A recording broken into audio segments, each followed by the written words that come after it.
muraho abanyamasheke.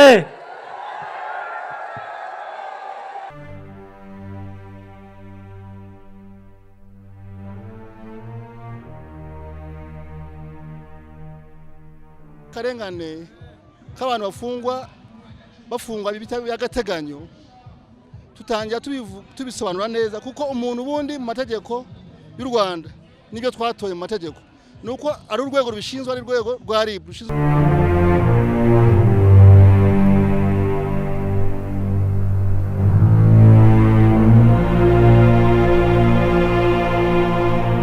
Mwanya wo kuyobora abanyagihugu, ibyo ari byo byose abagomba guhera nk'uko yabivuze aho igihugu kigeze ndetse n'icyo abaturage babyifuzamo.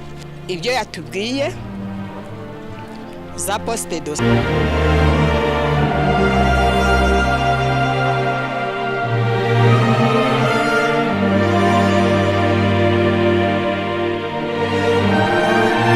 Umwaka w'ibihumbi 2024 mu Rwanda hateganyijwe amatora y'abagomba kujya mu nteko ishinga amategeko.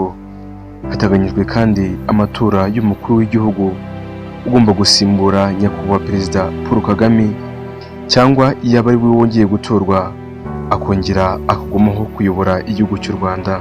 Yaba amatora y'abadepite, yaba amatora y'umukuru w'igihugu, yose ateganyijwe muri uku kwezi kwa karindwi ku itariki 15 umwaka ni 2024. Aka kanya mu Rwanda kandi hari abakandida batatu rukumbi barimo kwiyamamaza hirya no hino hatandukanye, bari kwiyamamaza hirya no hino mu gihugu batangaza imigabo n'imigambi ku baturarwanda kugira ngo uzatsinda igihe abaturage bashimye imigabo n'imigambi azaba ari we uyobora leta y'u Rwanda. Aba bakandida bari kwivuga imyato imbere y'imbaga y'abanyarwanda, bari kuza bazindutse kare cyane ku masiti yahatoranyijwe kwiyamamariza, barangajwe imbere na nyakubahwa Dr Paul Kagame uhagarariye ishyaka rya FPR Inkotanyi, Dr Frank Habineza uhagarariye ishyaka riharanira demokarasi no kurengera ibidukikije Democratic Green Party of Rwanda, n'umukandida umwe rukumbi wigenga nyakubahwa Mpayimana Philippe. Uyu ni Perezida w'u Rwanda Paul Kagame wongeye kuvuga kandi agashimangira ko u Rwanda rutera ntiruterwe. Ibyo yabivuze ubwo yarari muri kampeni yo kwiyamamaza mu karere ka Nyamasheke mu ntara y'Iburengerazuba.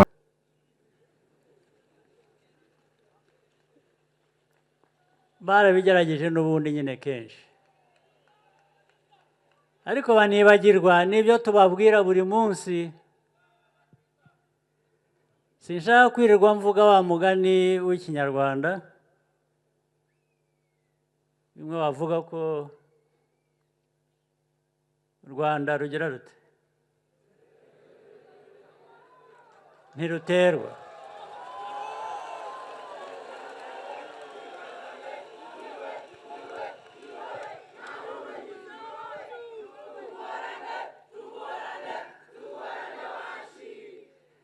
Ndetse nababwiye ko kenshi nagiye mbabwira, nabwo ubu ntibabyumvise cyangwa barabyibagiwe. Nababwiye ko u Rwanda rwacu, Rwanda arivugira ibikorwa by'intwari zitandukanye z'abanyarwanda na n'ubu biracyavuga. Urugero, haba mu Rwanda, mu karere k'ibiyaga bigari, Afurika ndetse n'isi muri rusange, bazi amateka ashaririye u Rwanda n'abanyarwanda baciyemo. Ayo mateka kandi yose uko yakabaye, yaba ya mbere y'ubukoloni, nyuma y'ubukoloni, na kera cyane ku ngoma ya cyami, ariho haturutse imvugo igira iti u Rwanda ruratera ntiruterwa, n'imvugo yavuzwe n'umwami Rujugira. Yose ayo mateka ayobowe n'amateka manini kandi mabi ya Jenoside yakorewe Abatutsi umwaka w'1994. Iki gihe kandi Perezida Kagame Paul ari Nyamasheke yongeye kwikoma ibihugu bitandukanye bivuga ko bizakomeza gutesha umutwe u Rwanda, byanarimba bigatera u Rwanda. abari inkuru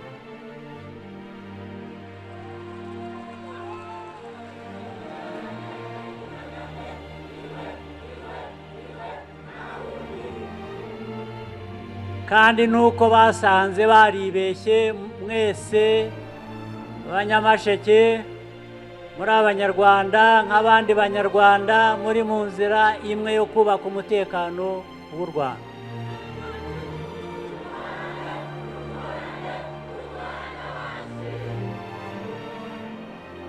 Bene abo rero baracyahari, murabo bazi no muri iyi myaka 2 ishize n'ubu biracyariho.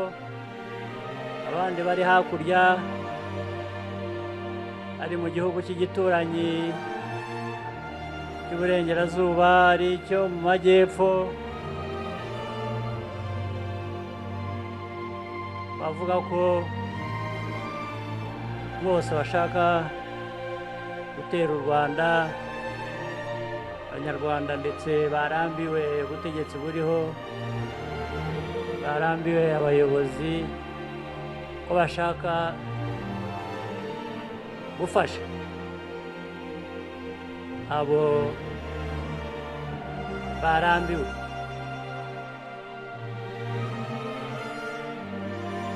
Ndetse bavuga ko bo bazabihindura bihagarariye iwabo, bafite ibikoresho bashobora kohereza mu Rwanda, noneho b'abanyarwanda bagaheraho bagenda. Ariko abantu nk'abo bibagirwa vuba.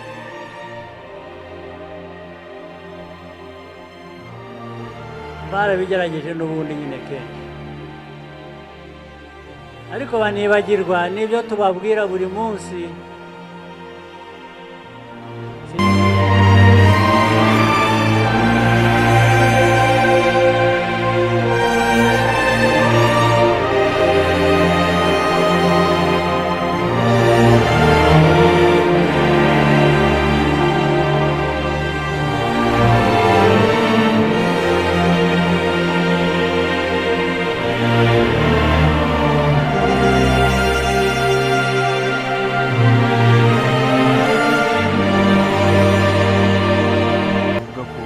bizakomeza gutesha umutwe u Rwanda, byanarimba bigatera u Rwanda. Kagame mu mvugo ye yavuze igihugu kiri mu burengerazuba bw'u Rwanda n'igihugu kiri mu majyepfo y'u Rwanda, kugira ngo nawe urabyumva, ni Repubulika ya Demokarasi ya Kongo ndetse hamwe n'igihugu cy'u Burundi. Perezida Kagame yakomeje agira ati u Rwanda rwacu nubwo ari ruto ariko atari ruto nk'uko babyumva, dore ko ari nabo bagiye barugira ruto cyane. Gusa nubwo ari ruto, ntabwo tuzigera dukunda uzadutera dusanze hano mu gihugu cyacu. Si gake perezida w'u Rwanda akunda kugaragaza imvugo zikomeye, atanga ubutumwa bukomeye ku bihugu bitandukanye, cyane cyane ibi duturanye n'u Rwanda, Repubulika Iharanira Demokarasi ya Kongo ndetse n'iy'u Burundi, ko ntabwo bafite kuko ahora yiteguye. Aha ni nk'ejo bundi aho yaganiraga n'umunyamakuru wa televiziyo France 24, aho n'ubundi yavuze ko yiteguye kurwana uwahungabanya umutekano w'abanyarwanda, ko nawe yiteguye kurwana nawe.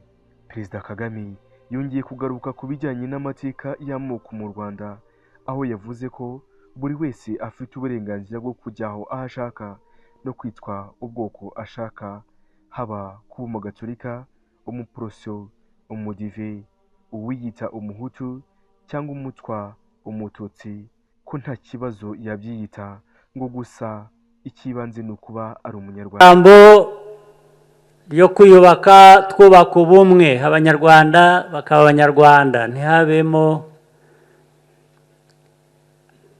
abagatolika, abayisilamu, abadiventi, n'ibindi byinshi, ahubwo kandi ntihabemo abahutu, abatutsi, abatwa,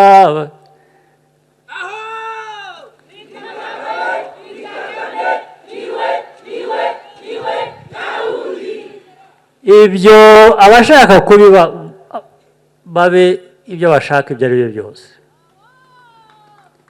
ariko twebwe icyo dushyira imbere, ntawe twabuza kugira idini iri n'iri, ntawe twabuza kwiyita ubwoko ubu n'ubu, babifitiye uburenganzira, ariko ikibanze duharanira ni ukuba umunyarwanda. Umunyarwanda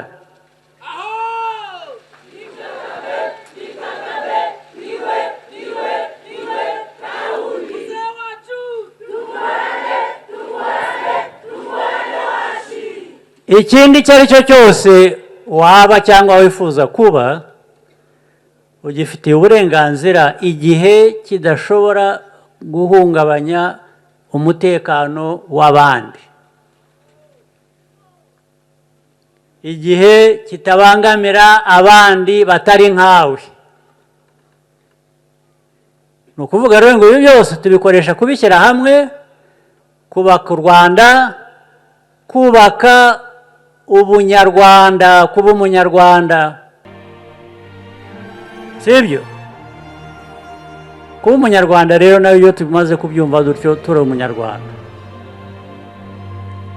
Uri umunyarwanda ariko ufite iki? Niho duhera rero twubaka ubukungu. Ibyavuzwe byose n'abandi babanje kuvuga mbere yabo nari maze kuvuga amazina, hari ibyo batubwiye. Hari ubuhinzi n'ubworozi ndetse bizamuka bikaba ibya kijyambere.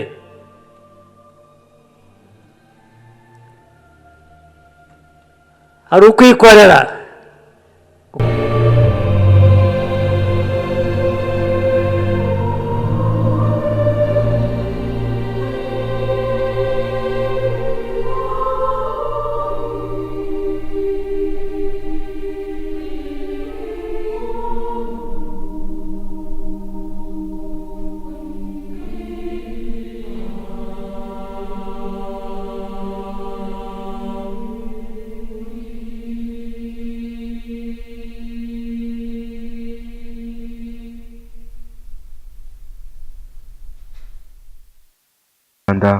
Uku kutavuga rumwe n'ibihugu bitandukanye n'u Rwanda, Repubulika Iharanira Demokarasi ya Kongo n'igihugu cy'u Burundi, aho byaturutse ku ntambara iri mu burasirazuba bwa Kongo muri Nord Kivu, aho iyo ntambara ihuza umutwe w'inyeshyamba za M23 ndetse n'ingabo za Repubulika Iharanira Demokarasi ya Kongo. Aha igihugu cy'u Burundi kubera kwifatanya na Repubulika Iharanira Demokarasi ya Kongo nacyo cyafashe umwanzuro wo gufunga imipaka yayihuzaga n'igihugu cy'u Rwanda.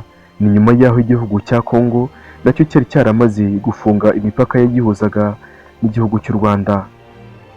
Si ibyo gusa kandi rukomeza gushinja u Rwanda ko rutera inkunga inyeshyamba za M23, kuziha intwaro, imiti, ibiribwa n'ibindi, ndetse ko n'Abanyarwanda bashobora kuba binjira muri izi nyeshyamba gufatanya nazo kurwana na leta ya Repubulika Iharanira Demokarasi ya Kongo. Aha u Rwanda ruhakana rubyivuye inyuma ko ntaho ruhurira n'izi nyeshyamba, ko M23 ari abanyekongo kuko baharanira uburenganzira bwabo bimwe mu gihugu cya Repubulika ya Demokarasi ya Kongo nk'abanyagihugu bo muri leta ya Kongo.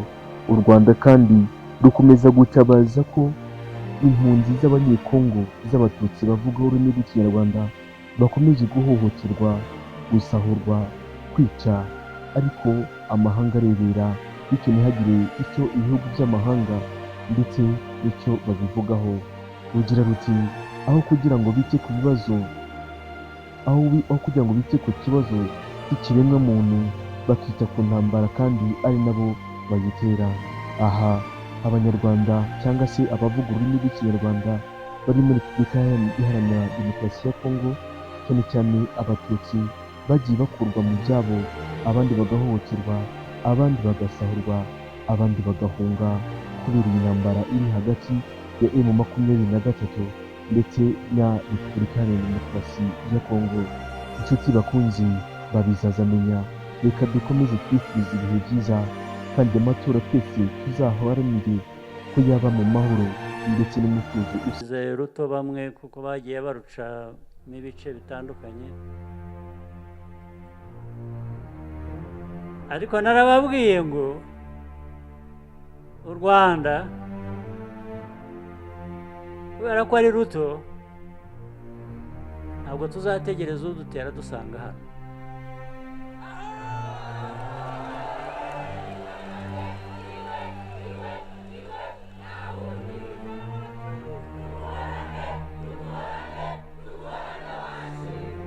uko bivuze ngo ubwo tugiye kurwanira iwacu tuhangize oya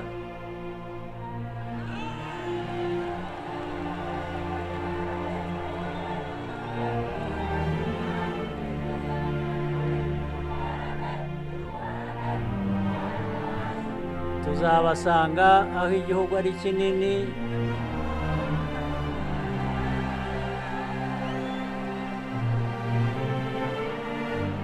kandi si bo Imana yahaye amahirwe yo kuba banini.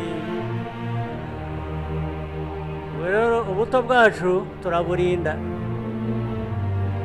noneho tukajya mu binini tukabirangirizayo.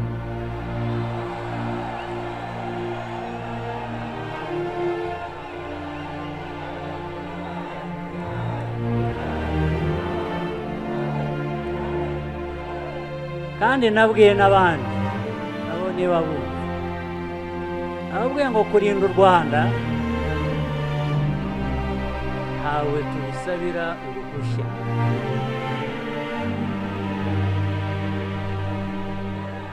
ntawe dusaba uruhushya baduha uburenganzira bwo kwirinda, turirinda.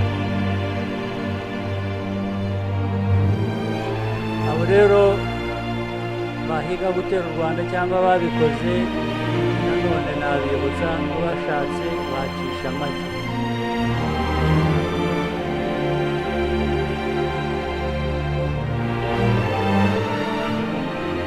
bashatse bacisha make tukabana tugahahirana twese twiteza imbere. batabishaka imbere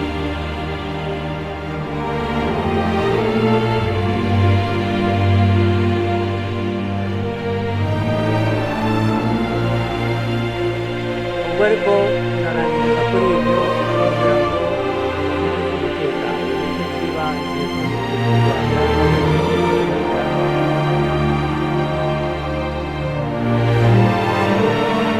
kugira ngo rero ushobore kwirinda neza urinde umutekano neza ushaka imbaraga z'abatuye iki gihugu cy'u Rwanda cyacu bw'Abanyarwanda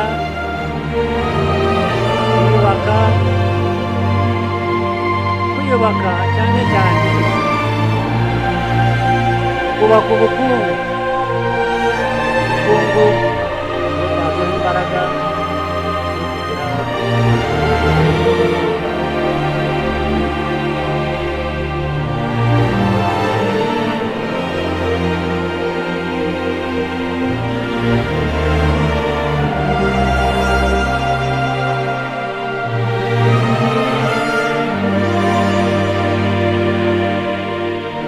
reka ibyo byo kwirinda aho bantu bateza umutekano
ari icy'ibanze duharanira ni ukuba umunyarwanda. Umunyarwanda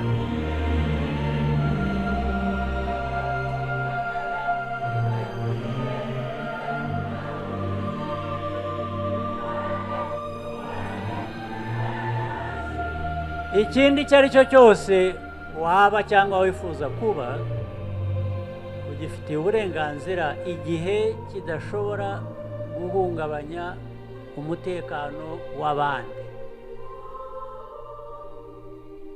igihe kitabangamira abandi batari nkawe. Ni ukuvuga rero ngo ibi byose tubikoresha kubishyira hamwe, kubaka u Rwanda, kubaka ubunyarwanda, kuba umunyarwanda, sibyo? Kuba umunyarwanda rero nawe iyo tumaze kubyumva dutyo turi umunyarwanda. Uri umunyarwanda ariko ufite iki?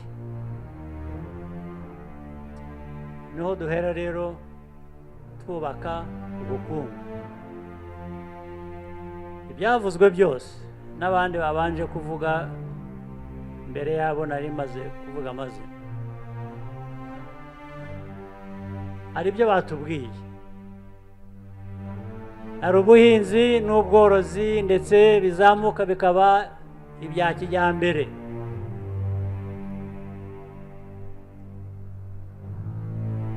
Hari ukwikorera, gukora bizinesi. Abakoraga bizinesi bakishingira imirimo bakiteza imbere. Hari ukwiga, kugira ubumenyi.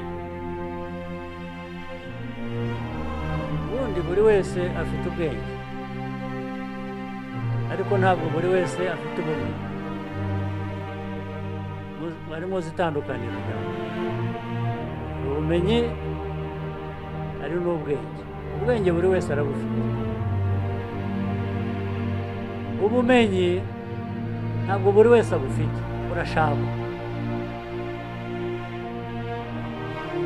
Twifuza rero ko buri munyarwanda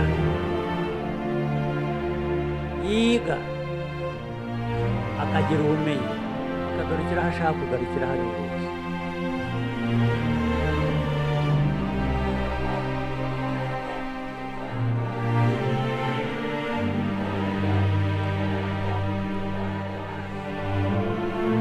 Twifuza n'abanyarwanda kugira ubuzima bwiza. Hari ubwo abantu biha bitewe n'uko bifata, hari n'ubundi buhabwa mu nzego zitandukanye z'ubuzima.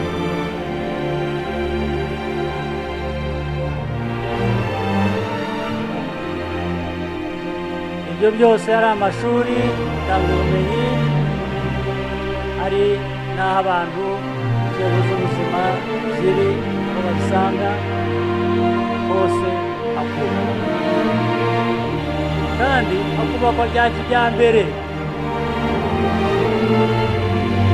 Ntabwo ari ukujya kwa muganga, mu bitaro, usanga ibintu byabyo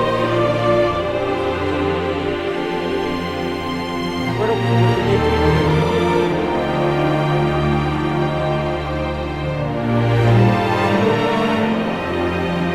Kijyambere.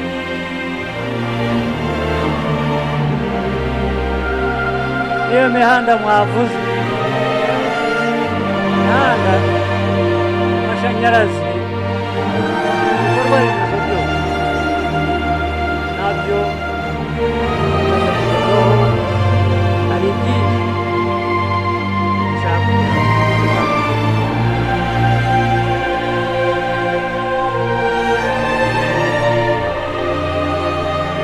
Ibyo byose twabigeraho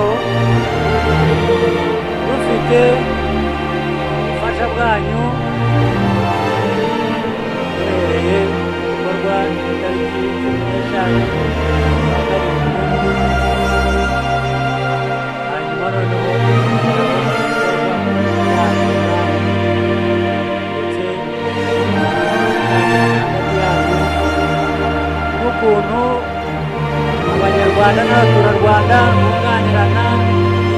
inzego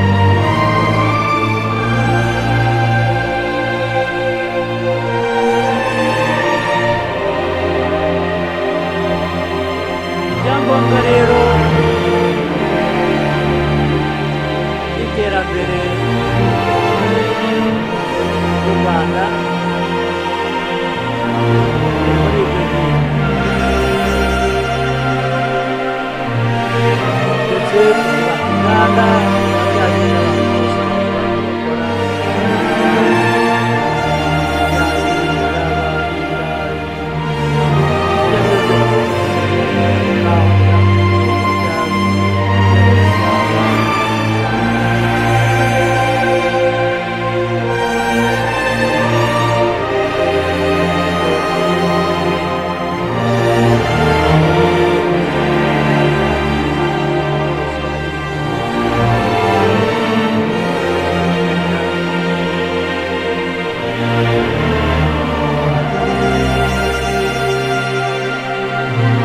ibyangombwa byose ukoze inganda zibitunganya wakwihaza twese tugahahira ariko uko bimeze dufite ibyangombwa byose nta nganda dufite zo kubyongeraho agaciro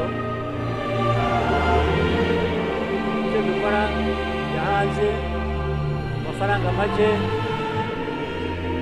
noneho bakazabitugarurira byatunganyijwe amafaranga menshi biduhetse